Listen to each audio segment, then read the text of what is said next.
Wah, silo sekali. Karnivorum gak sih? Oke. Jadi ceritanya hari ini gue mau bahas tentang virus baru kemungkinan. Ya, ini akan masuk ke podcast ke-10 gue dalam minggu ini. Kemarin udah ada podcast yang ke-9.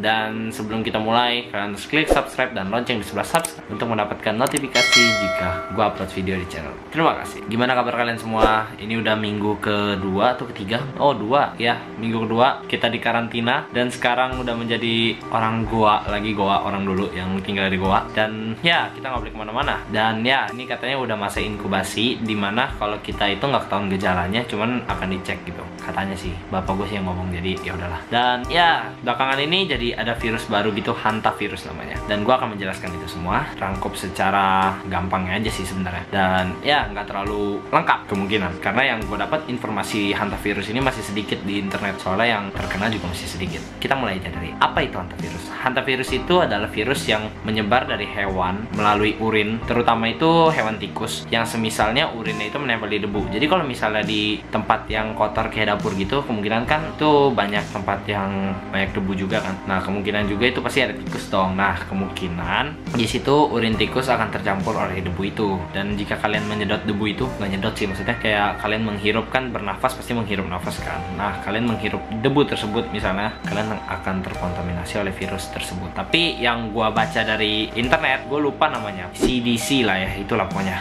Dia memberitahu kita kalau virus tersebut nggak bisa menular dari manusia ke manusia. Kalau corona kan bisa menular dari manusia ke manusia dengan cara batuk, lewat udara, sin mungkin kan. Terus kayak misalnya kita megang duit, orang ini misalnya habis bersin nih, hacu gitu kan, terus di tangan, nah nih terusnya megang duit, terus kita nerima duit yang dipegang tadi. Nah, terus kita lap muka pakai tangan itu tanpa cuci tangan. Nah, kemungkinan itu akan menjadi penyebaran virus dari virus corona tersebut. Dan sekarang kan gue mau bahas hantavirus nih. Berarti kita masuk ke kapan hantavirus itu ditemukan. Hantavirus itu ditemukan pada tahun 1950, di mana perang Korea dan Amerika itu pecah di Sungai Hantan. Dan katanya virus ini udah ditemukan sebelum virus COVID-19 ini ketemu. Jadi ya udah duluan lah, bisa dibilang sesepuhnya si COVID-19. Virus tersebut menyebar hingga hampir ke seluruh dunia, terutama di China, Rusia, dan Korea. Tapi tidak menutup kemungkinan Indonesia juga bisa kena virus tersebut. Ya kalian tahu sendiri kan, kalau misalnya di sawah-sawah gitu kan banyak hama-hama gitu kan ya. Terus virus ini juga masuk kalau misalnya kita menelan urin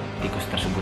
Ada yang ngomong sih di internet, tapi manusia goblok macam apa yang mau menelan urin tikus gitu? Nggak ada lah. Kecuali kalau China bilang itu buat pengobatan, gua nggak tahu ya. Itu beda lagi kali ya. Di Amerika virus ini disebut dengan dunia baru. Gua nggak ngerti itu maksudnya apa, tapi katanya sih virus ini menyerangnya ke paru-paru juga. Jadi hampir mirip dengan COVID-19 yang gejalanya juga demam termasuk gitu-gitulah. Lalu gua akan membahas sedikit. Sebenarnya nggak membahas sih. Ini kasus pertama yang terjadi di Amerika pada tahun 1993, dan kasus kedua kemungkinan ya ini terjadi di tahun 1996 di Argentina. Di Argentina kan juga termasuk Eropa, jadi ya tidak menutup kemungkinan dong Argentina juga bisa kena. Terus kita masuk ke di mana virus ini pertama ditemukan. Virus ini ditemukan pada 1950 yang gue bilang tadi, di Sungai Hantan, karena terjadinya perangan Korea dan Amerika. Gue nggak tahu sih sebenarnya ini ditemukannya gimana. Yang pasti yang di internet yang gue baca, yang gue dapat informasinya cuman sekedar itu doang, dia ditemukan di Sungai Hantan pada tahun 1950. Kita langsung masuk ke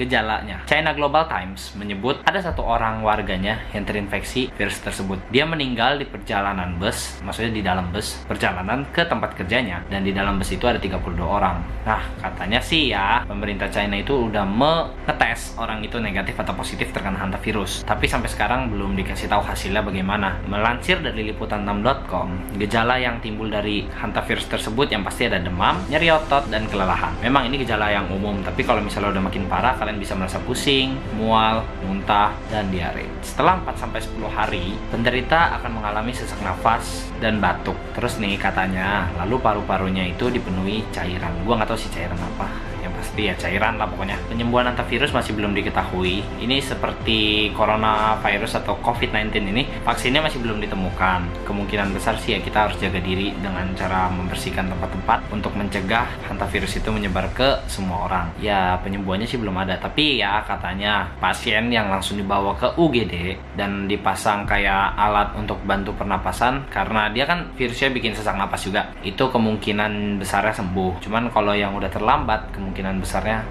meninggal. Ya mungkin segitu aja, kalian jangan lupa cuci tangan karena ini sudah makin banyak di Indonesia, udah sampai 1000 orang COVID-19 yang positif dan 78 orang kan kemungkinan meninggal. 78 apa berapa gitu, sembuhnya ada 38 apa 35, nggak tahu lah, pokoknya segitu. Ya kalian jangan lupa cuci tangan dan bersih-bersih, pokoknya bersihlah. Now it's our time to save the world. Cuma rebahan itu udah bisa menyelamatkan dunia coy. Jadi rebahan aja di rumah, main game di rumah juga nggak apa-apa. WHO aja udah menghimbau biar kalian gak stres, kalian main game di rumah. Ya mungkin segitu aja, jangan lupa like, comment, share, dan subscribe. Gue Diki Gunawan, sign out.